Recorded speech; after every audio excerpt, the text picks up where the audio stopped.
على الشارع بتاع فرات حشاد. يا ودي راه سناد نقول الشارع، يا ودي سناد راه تراب ياسر، عباد الرجال كل متقلقه، الخدامه ثم متقلقين، كبار صغار الناس كل متقلقه، وين هم المسؤولين هم؟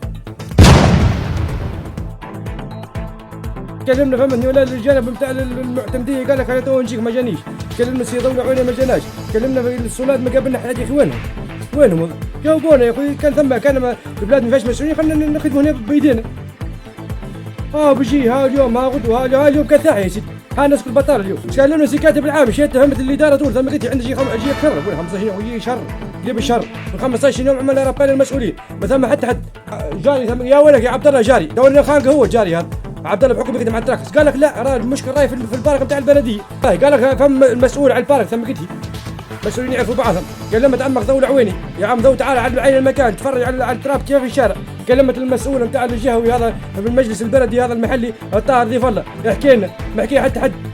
كيف بنديروا هنا نبدلوا منها البلاد نبدلوها البلاد ما يجيش هذا راه مش معقول هذا